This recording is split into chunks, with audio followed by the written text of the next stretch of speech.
This video I'm about to show you is a private interview I did with Mr. Seth Merrill. We had about 2,000 people live on a Zoom call talking about what the markets may look like in 2026.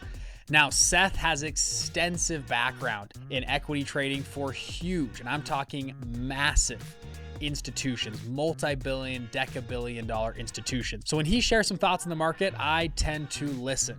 And I wanted to clip this out from a longer presentation to give you some few insights from Seth that I think you'll really enjoy. So Seth is the former co-director of portfolio strategy at Ensign Peak Advisors, former CIO at Crew Advisors, and has an MBA from Stanford and undergrad from BYU.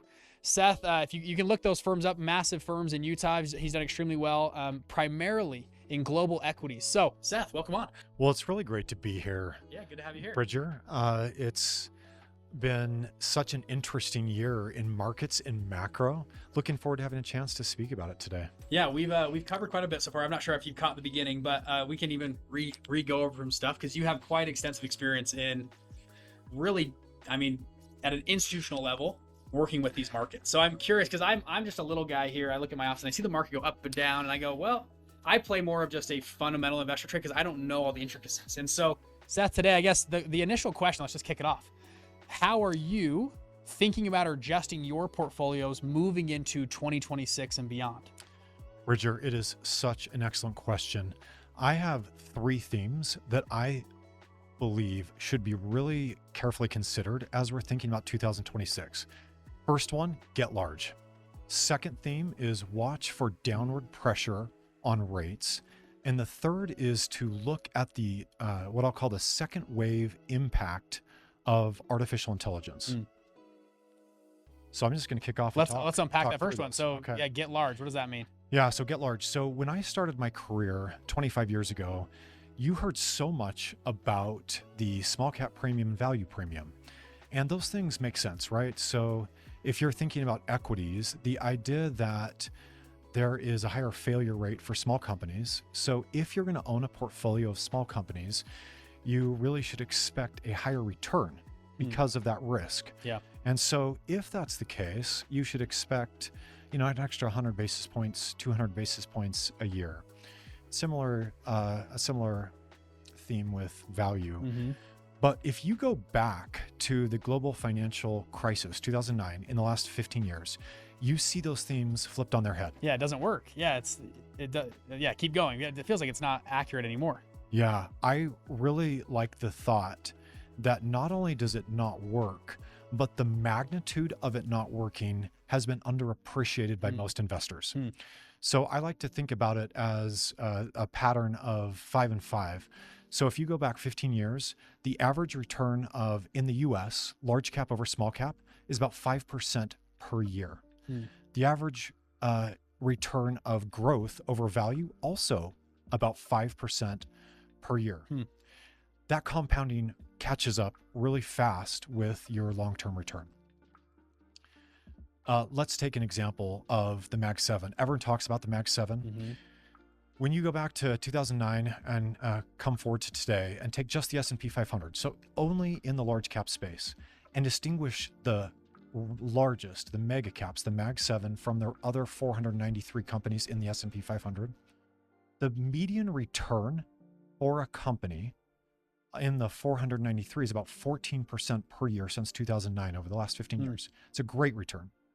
But the median return for the Mag 7, 32% per annum. Jeez. Compounding over 15 years. Gosh. If you had $1 million of investable assets in 2009, you have about $9 million today if you invested in the median company in the 493.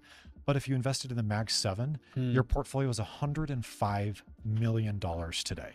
So you invested $1 million, you have $105 million of net worth 15 years later because of that median. And so return. What you were saying is, get large. These companies, it seems like it's unsustainable.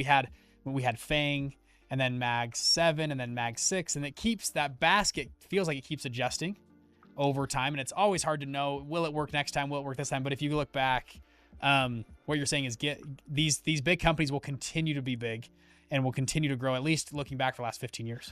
I've asked the question, is that advantage sustainable? I believe what's changed is the table stakes when technology is transforming our economy so fast. So if you look at the average cost of developing a pharmaceutical drug, I read the other day that it's about $2.8 billion. How many small caps can fund that from their own balance sheet? The answer is none. They have to partner with larger companies. And that's probably not as striking an example as semiconductors. So if you look at the average cost of a fab today, TSMC announced that they're going to spend over the next few years about $165 billion developing fabs in Arizona. And as part of that, they gave the roadmap that shows about 20 billion a fab for the first two that they're going to build down there. So if you're the average small cap, your market cap is about $1 billion. You'd have to get together 19 of your friends, your peers, and bring another 19 billion and sell the entire company. All 20 of you would have to sell your company just to get the CapEx to build one fab in Arizona. So those are table stakes today for frontier technology. Yeah, we mentioned this earlier. This is just from the White House, 8.8 trillion U.S. and foreign investments. You have Apple, Project Stargate, Nvidia, Micron, IBM, TSMC you just mentioned, Johnson & Johnson these are not small numbers, $100 billion investment in the U.S. chip space. The numbers are staggering. If you look at the Mag 7 CapEx budget for 2026, over $400 billion. And if you think about how many of the small caps in the US you could just buy with that $400 billion if you weren't going to spend it on CapEx, it's remarkable to think about. I saw a Google executive, read an article yesterday from someone at Google who was talking about putting data centers in space. I saw this. Did you see that article? Very interesting. The thing that stuck out to me in that article was that he cited a Department of Energy study that showed that based on current forecasts, in 2028, the electricity consumption just from data centers will be equivalent to the electricity consumption of 22% of all U.S. households. That's a huge number. And so the price... About a quarter of all U.S. households just being a data centers. About a quarter. 3 years? 3 years? Yeah, that's 3 years. 2.5 years from now. And so if you think about the kind of balance sheets and budgets it takes to participate in solving problems of that size, there's an advantage to being large. So that's my first thing. Well, and on the energy consumption, if I recall, the U.S. is going from about 1 terawatt to 2 terawatts of power. China's trying to go from 3 to 8 terawatts over the next 18 months. Or excuse me, the next 5 years. They're adding the United States energy consumption every 18 months. And so we have this huge energy problem, which I think I've heard from interviews, the director of energy, they're trying to address this, but it's hard to build that much energy capacity in such little time. The idea of going to space is very interesting. You have cooling. What was the idea? It was something like it was 1,000 times cheaper to operate and manage a data center once it's in space because you have solar and you have cooling already built in. But just getting it to space is 10 to 15 times more expensive to build. I just thought was a pretty interesting thought there. That's going to be the playground of the biggest companies, not of the smallest companies. Yes. Let me share one more slide with you. We shared this earlier, and I want to get your take. This has been going around social media. This is the circle investment of all these big companies. So you see Nvidia, who put money into OpenAI, then OpenAI put money into Oracle, that put money back into Nvidia, right? And people are calling this, it looks like money laundering. It looks like this could be a bubble. When you see something like this is the biggest companies on earth that you're talking about go large. Does this concern you or does this make you excited? We must always remember in investing that you see the price move dramatically based on the headline, and that's the short term. But in the long run, it's always earnings that drive stock prices. So the question is, does all of this circular spending, which is not that dissimilar from some other traditional supply chain relationships, eventually drive earnings for these companies? And so what you have to do is produce goods or services from this circular set of relationships that drive real dollars from consumers to these companies. And we're going to have to wait and see. It'll be years before we know. And I think if my previous, and I love your take too on this exactly, this is the Shiller PE ratio. A lot of bears point to this right now at 40. I think right here you see the top 40. Our long-term median is 16, long-term mean is 17. We're, max is 44. We're at one of the highest PE ratios in history. A bear would say this has to come down. But do you think this time is perhaps different, or will be down the road, or earnings will catch up so drastically that this ratio will change? I love this illustration. This is my second theme for portfolio structuring for 2026. And that is, there is a very wide disconnect between macroeconomists and markets. So right now, the 10-year treasury is yielding about 4.2%, down from about 4.6 at the beginning of the year. And the unemployment rate is about 4.3%. If you look at consensus estimates, I just looked them up this morning for 2026, macroeconomist consensus estimates for unemployment are only 4.4% next year. If you believe that, you should drop from this webinar right now and short the Mag 7. Because if you're only going to have unemployment increase by 10 basis points next year, then the narrative in the Mag 7 about AI driving productivity gains for the economy can't be true. So the multiple that we're showing on the screen ties back to the fact that AI is going to be transformative for corporations, and corporations are going to take advantage of the productivity gains to reduce their workforce and use AI, like Mark Benioff said, the Salesforce CEO 2 months ago. He said, we're going to take, we're going to repurpose or lay off 4,000 of our employees because we have AI now that as an agent does similar things to their prior role. And so if you believe the productivity story in AI, then you are going to have a lot of labor market weakness next year. And a 10 basis point with a labor force of about 180 million in the US, a 10 basis point increase in the unemployment rate, which is the current forecast, would only be about 180,000 net job losses next year. So my belief is that as we start seeing productivity gains for the Mag 7, you're going to have downward pressure on rates because the Fed has a dual mandate.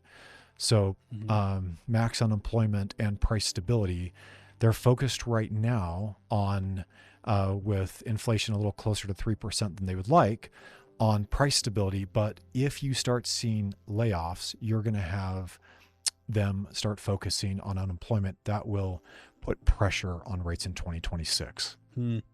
Yeah, very interesting. Yeah, well put. Very well put. We talked about this earlier, the productivity gains of these emerging technologies all converging. You have AI, robotics, energy storage, blockchain, multi-ionic sequencing, quantum computing, fast internet, 3D printing, space travel, all hitting. You mentioned, back to the earnings, if AI productivity gains hit, then earnings would increase drastically and come back maybe toward more of a mean that would sustain the spend. Essentially, we will grow our way out of the problem. There's another way to say that. That's a really great way to say it. So if you take what I've just said, and there is a downward pressure on rates, it's because there has been continued profitability gains by the Mag 7. And right now, if you look at the current earnings season, the Mag 7 and the AI sphere is generally keeping in line with consensus estimates. And so there's no sign of cracking yet. So I think, we covered the first point. Did we cover your second point? The last theme is actually right here. My third theme, is, and I don't know how Bridger knows ahead of time. I didn't tell him what these themes are. We didn't actually go through so we're not coordinating, but he has a slide on the screen right now that illustrates the third theme. So the third theme is, what is the second wave of AI impacts? So I put together a study last week that showed something I haven't seen before in my career. And that is that when you look at the last 2 years, returns by sector, equity sector in the US, the gap between the top performing sectors and the bottom performing sectors has never been wider. So the worst of the top performing of the 11 sectors is about 20%. So the top performing sectors, 20 to 30% per year. The bottom performing sectors, 2% to 6% annualized. So that chasm, that 14% chasm, is something I've never seen before. Obviously, in the top, we have technology stories and AI driving earnings. Those prices, those multiples have been driven up. In the bottom section, The question is, will there be any technology or AI impact as we look forward that hasn't yet been recognized in the market? So if you think about the bottom 5 sectors, they are healthcare, materials, energy, real estate, and consumer staples. I don't think AI is going to drive a lot of changes in, say, consumer staples. So if you have a Kellogg's or General Mills selling breakfast cereal, AI is not going to transform that market. And, in real estate, if you're doing commercial office buildings, AI may make a small difference, maybe not a large difference. The one of those 5 that I believe we are going to start seeing some transformative impact and therefore multiple re-rating is in healthcare. So as you look at how AI can change outcomes with technology in, say, medical device space, you can see it. I remember watching Empire Strikes Back, and Luke Skywalker is there. He's having his arm replaced, and it looks like a robot. When I was younger, that looked like complete science fiction. But we're here today where we see and are entering a period where things that once were science fiction look like current technology. So whether it's intuitive surgical with Da Vinci system, or you look today at Penumbra, up almost 20% as you see, pulmonary embolism and AI coming into the same digest paragraph. I believe that there's going to be opportunity to scout in healthcare some AI opportunities in those bottom sectors in 2026. Yeah, very interesting. And the emergence of robotics, specifically, like actual robotics, is here. Humanoid robots. Or would you buy one? Would you buy an Optimus, Tesla Optimus, if it was out in a few months? I guess that new one just came out last week. Would you have one in your home? I believe, we're breaking the script here, but yeah, what do you think? I believe that in order to invest, you need to be an adopter, because if you're not using it yourself, you probably don't understand what you're reading on the screen. So as technology comes out, absolutely be a buyer. You'd have one. Yeah. Yeah. The productivity gains are immense you mentioned real estate, but if you had robots, humanoid robots, and we'll see how quickly they can get there to build like Elon calls a robot army. It's very interesting. What you see today in markets is AI mostly being a data center story. But what we're going to see over the next 3 to 5 years is use cases across different sectors as companies find ways to incorporate it into their daily workflow or into their recreation. So we'll start seeing those, Bridger. All right. I want to ask you a question on the bond market. We've had a very interesting bond market this year. You had tariff wars, massive sells, people moving away from, I think I saw a stat that central banks they own more gold than they do U.S. bonds for the first time in, I don't know how many years, but a long time. Jamie Dimon in over the summer said there are cracks in the bond market. He said something around the effect of, I'm prepared. I don't know if a lot of you in this, and he was talking to central bankers. I don't know if a lot of you were prepared for this, but I'm prepared for it. Do you see cracks in the bond market at all, or what are your thoughts on there? And maybe that might not be your expertise, but I'd be curious your thoughts. Sure. So you have to think about the roles of bonds in a portfolio. So bonds are not meant to preserve purchasing power through time. They're meant to protect against drawdowns, so market crashes. And so when you're thinking about, do I want to increase or not increase my bond exposure, always think about how worried am I in my portfolio, given what I've told my LPs about a market crash. Can I survive a 30% down year in the S&P or not? If you can, then you may not need bonds, but if you can't, there's a reason to have them in your portfolio. When you think about the bond exposure, if there is downward pressure on rates, you probably want to be longer duration if we are going to see rate decreases, and you're going to want to potentially be on the higher end of the credit spectrum, because if there are any cracks and you need those bonds, if there is a big equity drawdown, you could have some credit problems in private credit that are discovered. So be careful, be selective with bonds in your portfolio. Well, so to summarize, you next year looking large cap companies, the largest, I mean, we're talking the top 7, Mag 7 here, have been performing incredibly, and there's a good chance they continue to perform very well because they have the CapEx investment that can drive all these productivity gains. To summarize, is that a correct way to summarize? Always look at your horizon. So multiples are elevated enough that you absolutely could see some of the frothiness in multiple come off here toward the end of the year. But if you're looking longer term and saying, I am a 2-year hold, 3-year hold, 5-year hold, it's hard to be on the other side of the technology changes we're seeing in the economy. And so, I mean, what does that do? This has been a consistent theme, and I think it's just getting, you said the gap is getting wider and wider. Are things like, let's call it an S&P 500 index, should it be just the S&P 50 or the S&P 10, which I think a lot of investors are now gravitating towards, obviously, just because of market cap increase. Do you see a movement like that continuing to happen over, it sounds like it is, though, over the next decade or so? Well, there are certainly so many ETFs out there. You can do a lot of customization with your portfolio. The best is always individual security portfolios, because in an SMA, you can tailor it to exactly what you're looking for. But I would say that when you're thinking about the concentration of large caps, what you always want to do is just keep your eye on antitrust enforcement. So there's not a reason that the Mag 7 couldn't use their balance sheets to continue to consolidate their industries until essentially we had, just a few mega corps really controlling a really large percentage of the economy. And so in the end, the only real natural fire break on that continued expansion in size is antitrust enforcement, but it's been lax for the last few decades and is likely, I believe, to continue to be so, but something to watch. Do you have a minute or two? Sure. I want to ask you just about a couple things right now that have been interesting from the Trump administration. So obviously tariffs and tariff hitting right now. The Supreme Court, I think, is deciding the next few days on if tariffs can be in place or not. We also have Trump putting a lot of pressure on Jerome Powell and looking to replace him. So we put Stephen Mirren in a few months ago, who's been a big dissenter on the Fed governor's chair, right? He's had 2 major dissents. It looking like whoever Trump appoints will also probably want to push rates much lower. With all that together, maybe hit these however you want. And we typically rate cuts either precede or during a big drawdown in the market or recession. We shared earlier, the middle of the 1990s was the time when they kind of cut rates and raised them a little bit and would thread the needle of emerging technologies coming out. How do you see this playing out with the Trump administration, the Fed, rate cuts? How do you see that all playing out?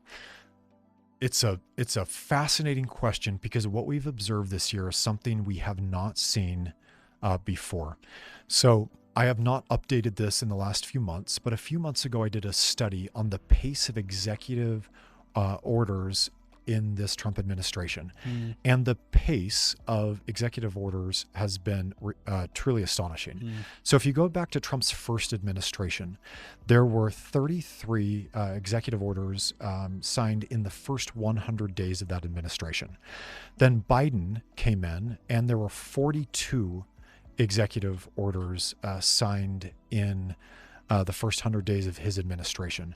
When you look at the first half of this year, we saw something that I've never seen before, and that was there were 143 executive orders signed in the first 100 days of the administration. So when you look at the sell-off that hit its bottom on April 8th this year in equities, what you saw is the markets trying to react to a pace of policy intervention in equity markets that they had not had to ever deal with before. There's always an influence of government on markets, but never at that pace.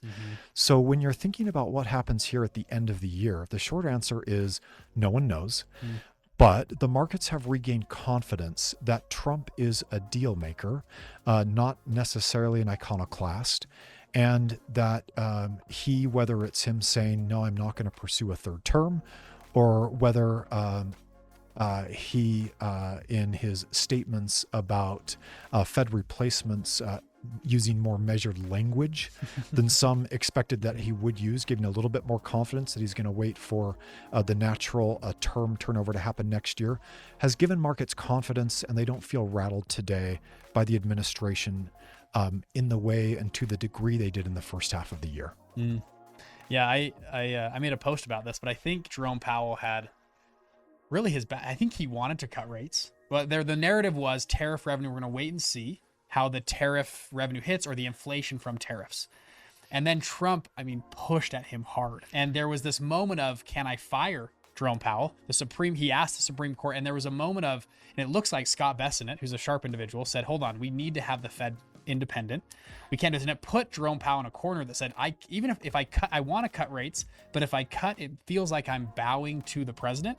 And now the Fed is no longer independent. I think I personally think Trump pushed Jerome Powell into a corner where he had to hold the line all the way into the last 2 meetings to cut rates because of, not following how to win friends and influence people. I think they could have had rate cuts much sooner, but Trump just pushed him so hard that he had to say, no, we are independent. We aren't going to cut. But any thoughts on that? Well, my thought is that Fed independence and the stability of U.S. institutions are the envy of most economies in the world. And so keeping a steady and calm hand at the tiller is always the best policy.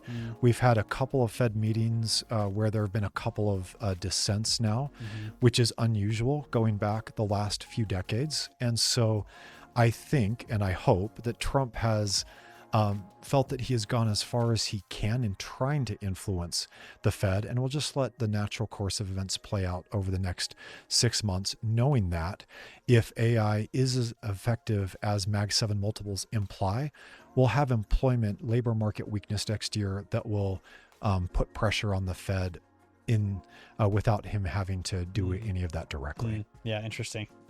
Seth, very well put today. Thank you for coming. It's great to be here, Bridger. Any final comments for the audience before you go? And also, if is there a way people can, if you would like to find you, I don't know if LinkedIn or if you have a book out, I don't know if you have anything on other stuff people can go, but any final words and then way people can contact you. I appreciate that. I will, I'm working right now on putting my own fund together. And so I'll probably reach out to you and have you get the word out when I get closer to launch. Okay. Sounds Thank good. you so much for having me here. You guys give Seth a huge virtual round of applause in the chat if you can. Thank you for coming on. Well done. Great to be here, Bridger. Yeah. And you have a voice of just silk. It's just amazing. I got to learn how to talk.